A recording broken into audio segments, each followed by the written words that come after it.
بسم الله الرحمن الرحيم الحمد لله رب العالمين الصلاة والسلام على أشرف الأنبياء والمرسلين وعلى آله وصحبه أجمعين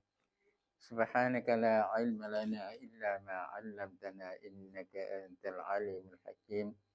ولا حول ولا قوة إلا بالله العلي العظيم الحمد لله الذي هدانا لهذا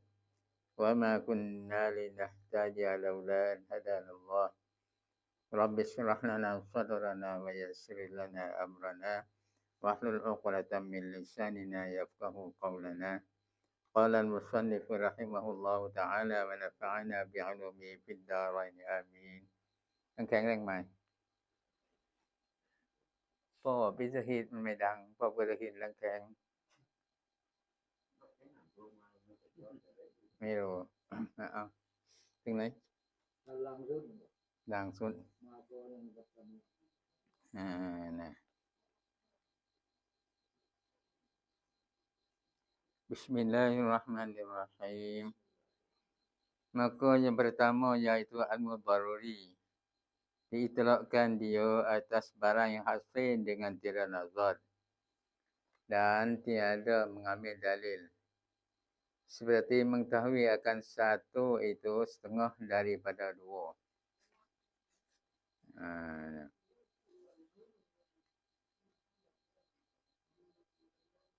Iniบอกถึงเรื่องซึ่งมุสตาฮิลบนอัลเลาะห์ตะอาลานะอันดับที่9นั่นก็คือญะฮีเป็นเรื่องมุสตาฮิลเป็นอัลเลาะห์เป็นเรื่องไม่จริงที่อัลเลาะห์ไม่บัดสิฟันกับญะฮีนะคือไม่รู้เรื่องเลยนั่นก็เรียกว่าญะฮีบัดสิหรือว่าไม่รู้เรื่องแล้วก็ไม่รู้สึกตัวเรื่องก็ไม่รู้ที่รู้สึกตัวว่าตัวเองญะฮีก็ไม่รู้สึกนั่นก็ญะฮีมุรักกับนะคือพวกเราถ้าเป็นญะฮีก็ให้เป็นญะฮีบัดสิพอย้ายเป็นญะฮีมุรักกับ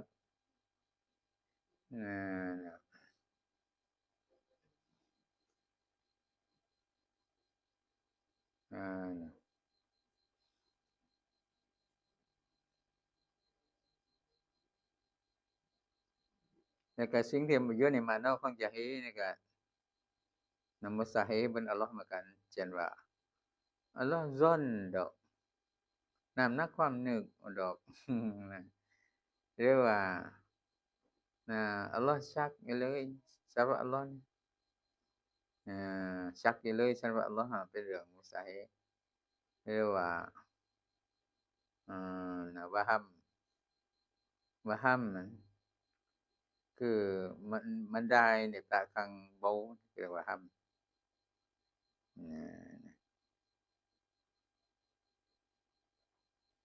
มันว่าdan setengah daripada makna jahil itu olehส่วนหนึ่งจากความหมายของ jahil นั้น keadaan ilmunya itu daruri sebab ilmuของอัลเลาะห์เป็น ilmu daruri atau nazari หรือว่า ilmu nazari badihi atau kasbi หรือว่าเป็น ilmu badihi หรือว่า ilmu kasbi นะต่อไปมันจะบอกว่า ilmu daruri มันคือ nazari มันคือ badihi มันคือ kasbi มันคือYang pertama anda break yaitu ilmu daruri kapan jahil maka diitlaqkan dia atas barang yang hasil dengan tiada nazar เขาได้ใช้คำว่า ilmu daruri นั้น atas barang yang hasil dengan tiada nazar บนสิ่งที่ได้ด้วยที่ไม่ต้องพิคิดติลิรู้โดยแต่ไม่ต้องพิคิดติลินี่คือ ilmu daruri dan tiada mengambil dalilและไม่ต้องเอาdalilนี่คือ ilmu daruri nah seperti mengetahui akan satu itu setengah daripada dua เช่นว่ารู้ว่า1เรียนครึ่งจาก2เข้าใจไหมมึงดู1คือครึ่งจาก2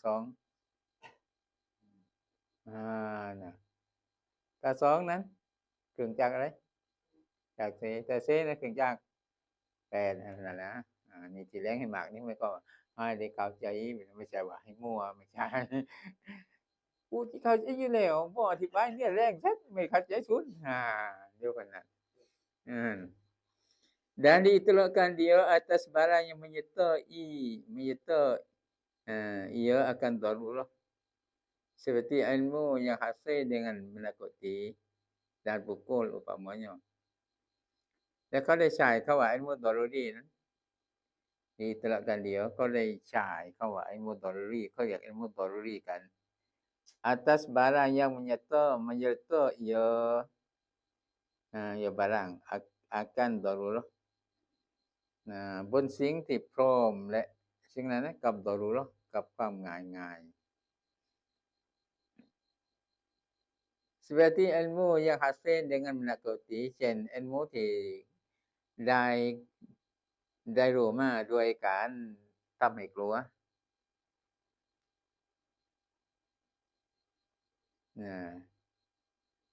รู้มากันรู้เพื่อล่ะก็ว่าพวกนั้นก็ยกมือเรื่องมาข้างเรารู้ไหมนั้นว่ามันเพิ่นรู้เรื่องง่ายๆดอกไม่ต้องพิกิติเลหรือไม่ต้องคิดว่า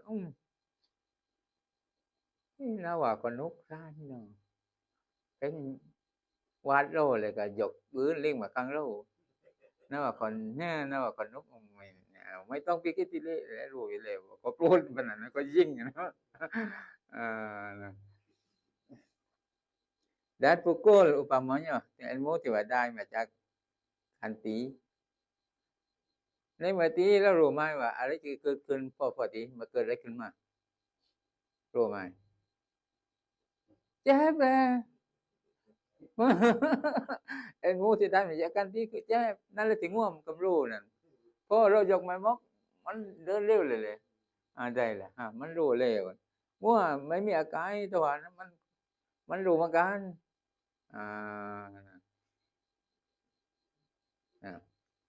ก็เรียกว่า ilmu daruri makan dan yaitu dengan makna yang kedua itu และ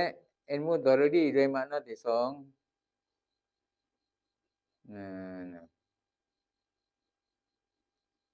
คือmakna ที่ว่า ilmu ที่hasil ได้ขึ้นมาโดยการทำให้กลัวหรือว่าได้มี ilmu ขึ้นมาโดยการตีilmu daruri ด้วยmakna ที่2mustahil atas Allah Taala mustahil bun Allah Taala ไม่ใช่ Allah Taala จะรู้ตัวว่าทุกทีตัวจะรู้มาไม่ใช่ Allah Taala จะรู้ตัวว่าก็ทำให้กลัวไม่ใช่แบบนั้น kerana menyerunya akan darurah เพราะมันเรียกร้องilmu daruri makna ที่2 akan darurah กับความง่ายๆ dan terdulu jahil และแต่ก่อนนั้น jahil มาก่อนjahil มาก่อนเพราะว่าเขาดอกไม้ทุกมาหา jahil ก่อนไม่รู้เคยตีไม่ตีว่ากูไปเที่ยวก็บ่ได้ญาติเที่ยวก็ดอกไม้ฟับข้าวนั่นแหละได้รู้ilmu daruri ilmu ความรู้ด้วยง่ายๆรู้ด้วยง่ายๆdan ada pun dengan makna yang pertamaและ ilmu daruri ด้วยmakna ที่1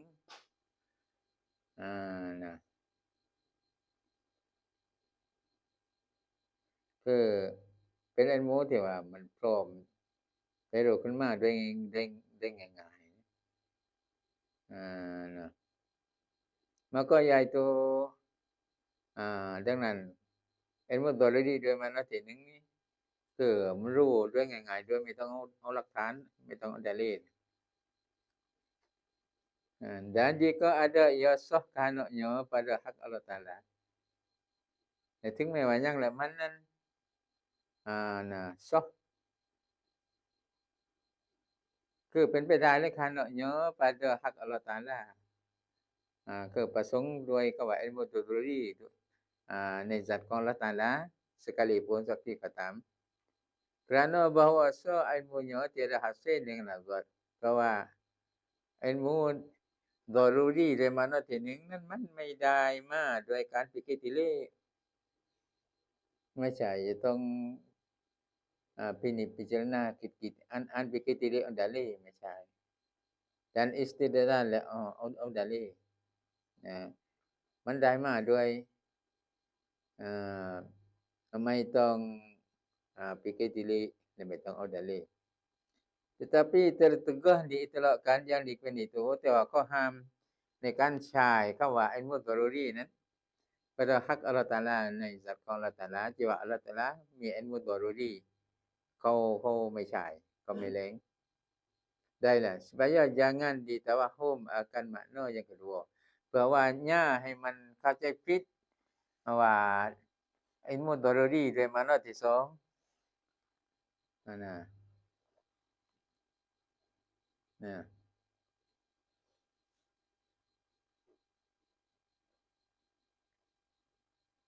bukan kerana keadaan yang menyeru ia akan terdulu jahil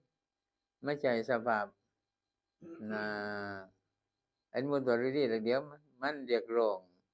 ให้จาฮิมาก่อนไม่ใช่สภาพนั้นแต่ว่าเขาไม่ให้แรงว่าAllah ilmu daruri เพราะกว่าจะเข้าใจใน ilmu ประเภทที่2 ilmu daruri มานที่2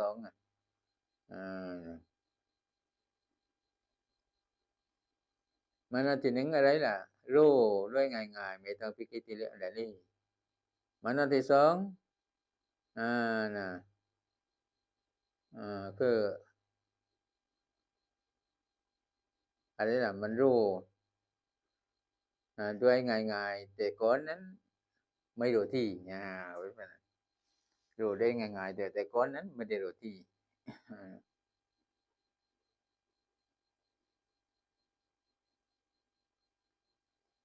dan yang kedua iaitu ilmu nazari และที่2มันคือ ilmu nazari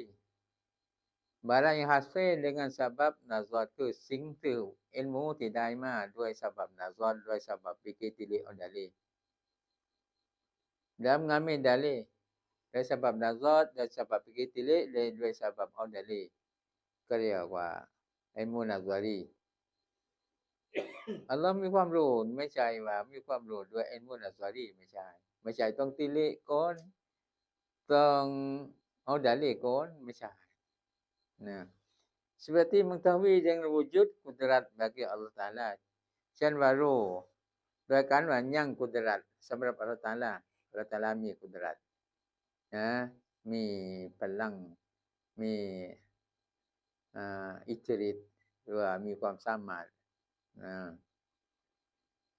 dan yaitu mustahil atas Allah Taala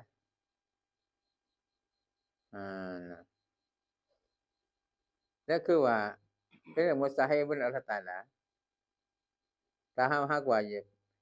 อย่าไปคิดเลยซะก่อนก็จะรู้หรือว่าเอาดาเลซะก่อนก็จะรู้เป็นแบบนั้นเป็นอย่างมุสตาฮิลบนอัลเลาะห์ตะอาลา kerana menyeru ia akan terdulu jahil เพราะว่ามันเรียกร้องแล้ว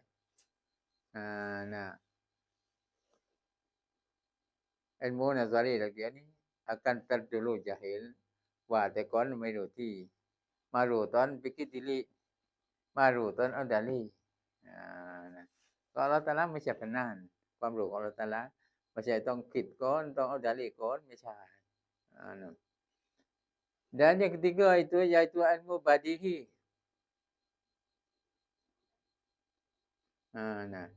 dan ประการที่3 ilmu badihi Allah Taala ไม่ใช่รู้ด้วย ilmu badihi diitlaqkan dia เขาได้ใช้คำว่า ilmu badihi atas barang yang tidak terhati ia atas nazar dan istidlal บนสิ่งที่ไม่ต้องค่อยทาและมันนั้นบนการปิกิติลิและบนการเอาดาลีอย่างนี้หมายความว่า tiada terhati atas fikir dan menuntut dalil คือไม่ต้องค่อยทา tajiro เดี๋ยวนี้บนการพิเกตบนการคิดก่อน tajiro มาการmenuntut dalil และแสวงหา dalil ก่อน tajiro มาไม่ต้องแสวงหา dalil dan jika terhenti atas gamuk dan coba sekalipun และถึงแม้วันค่อยท่าบนการกามกมาเรากามะนะ dan coba sekalipun และค่อยท่าบนการทดลองสักทีก็ตาม dan atas ini และบนนี้นี่adalah ia muradif bagi daruri บนการตัฟซีรนี้เดี๋ยวนี้มันmanaเดียวกันมันว่ากับ ilmu daruri tetapi dengan maknanya yang pertama itu แต่ว่าด้วยmaknaที่หนึ่ง ilmu daruri ด้วยmaknaที่หนึ่งคือไม่ต้องคิดอันfikir tidakเอาdalil dan itlaqkan dia และเขาได้ใช้คำว่า ilmu badihi pula lah atas barang yang tiada terhenti atas waktu sekali-kali บนสิ่งที่ไม่ค่อยท่าบนสิ่งหนึ่งสิ่งใดสักทีนี่ dan atas ini และบนการอิตลานี้นี่เนาะการใช้ที่ว่า ilmu badihi นี่คือนะเป็นสิ่งที่ไม่ต้องค่อยท่าบนสิ่งหนึ่งสิ่งใด adalah ia akhas yangแบบนั้นเป็นเรื่องจำเพาะ daripada daruri dengan maknanya yang disebut มันเรื่องที่จำเพาะจาก ilmu daruri ด้วยmaknaที่กล่าวมาแล้ว dan zahir bahwasanya และชัดเจนว่าแท้จริง atas tiap-tiap daripada dua itlaq itu บนทุกๆอิตลาจาก2อิตลานะบนทุกๆการใช้จาก2การใช้นั้น tiada mustahil pada hak Allah Taala ไม่ใช่เรื่อง mustahil บน Allah Taala tetapi tatkala adalah ia dikatakan badahan nafsu amra badahan nafsul amra แต่ว่านี่เมื่อเขาเรียกว่า badahan nafsul amra arti apabila datang ia akan dia bersegera หมายความว่ามันเมื่อใดมันมาและ ilmu นั้นมายังseorang bersegera ด้วยรีบด่วน daripada kecederaan mendulukan ingatan โดยที่ว่าไม่ต้องนึกก่อนมันมาโดยไม่ต้องนึกก่อนนะ saya tertegah itlaqnya pada haknya Ta'ala นี่นั่นเขาก็ห้ามในการใช้คำว่า ilmu badihi บน Allah Ta'ala kerana menghendaki akan dia oleh mendulukan jahil เพราะว่ามันเป้าหมายมัน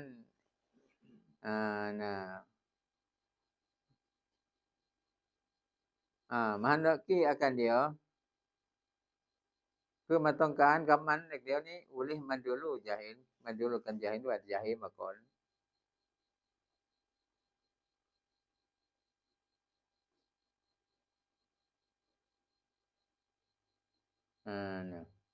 นั่นก็เรียกว่า ilmu badihi คือเป็น ilmu ที่ว่ามันรู้โดยฉับพลันโดยที่ว่าไม่ต้องนึกก่อนเลยก็เขาก็ห้ามมากันว่า ilmu Allah เป็น ilmu badihi นี่เขาก็ห้าม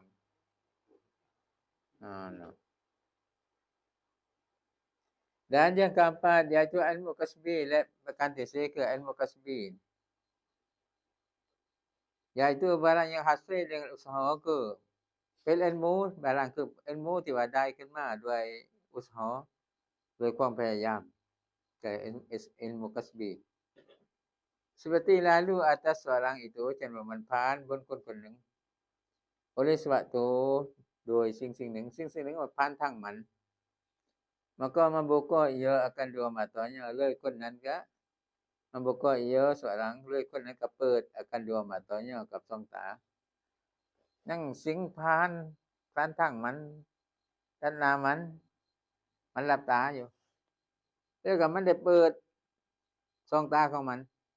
supaya melihat ia akan dia เพราะว่ามันจะได้แลกับสิ่ง ที่ผ่านอีกแล้วนี่maka sungguhnya berusaha ya tapiมันได้อุตสาหะมันพยายาม dengan membukakan dua matanya โดยการเปิดช่องตา bagi mengetahui เพื่อการจะเห็นได้รู้ว่าอะไรผลนั่งหลับตาเนี่ยแล่นพร่ำตะหน้าเลื่อนตาขึ้นเลื่อนตาขึ้นมาอะไรล่ะแมวเลยมันได้รู้ว่าแมวเดียวด้วยสาบับมันเลื่อนตามันรู้นั่นเขาเรียกว่าอิลมุกัสบีนะ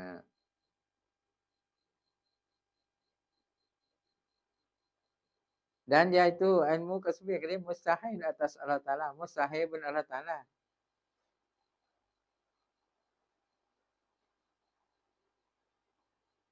kerana menyeru mendulukan jahil เพราะว่ามันเรียกร้องว่าก่อนจากรู้นั้นจาฮิลมาก่อนilmu kasbiกันมันก็เรารู้โดยการเรียนรู้มาโดยการอุตสาหะของเราเรียกว่า ilmu kasbi Allah Taala รู้ไม่ใช่ต้องอุตสาหะเราต้องอุตสาหะซะก่อนพยายามก่อนก็สิรู้จนว่าเรียนจนว่ากูไม่ไปเพิ่นถามว่าได้น่ะบ่ไปก็บ่ไม่รักตัวมันว่ามันไม่เห็นล่ะเขาก็หายนั่นอย่างนึงนะที่บัมมานั่นเขาก็หายนั่นไอ้หมูอาจจะไม่ได้เลยแต่บุญรู้ไอ้หมูที่ไม่ได้คือพ่อก็บิสมิลลาห์มันจะรับซะแล้วนี่ว่าได้คือรับดักไว้ตั้งแต่โน่นเลยน่ะตั้งแต่แรกก็ไม่บิสมิลลาห์เนาะกองเดินมาที่เรียนมาเฮานอนมาแล้วแต่เฮานอนทุกที่เรียนนี่หามาว่ากูขึ้นนี่จะตาแจ้งนัดไม่หามาพอบิสมิลลาฮิรเราะห์มานิรเราะฮีมก็ว่าเขากล้อมเลยแล้วคนไปเรียนหนังสือกับคนกินยาให้นอนหลับคนเรียนหนังสือหลับก่อนบ่กินยานอนหลับยาไม่ทันออกฤทธิ์อันนี้เรียนหนังสือออกฤทธิ์ซะแล้วnah dan katanya bima'lul mimma wallahu a'lam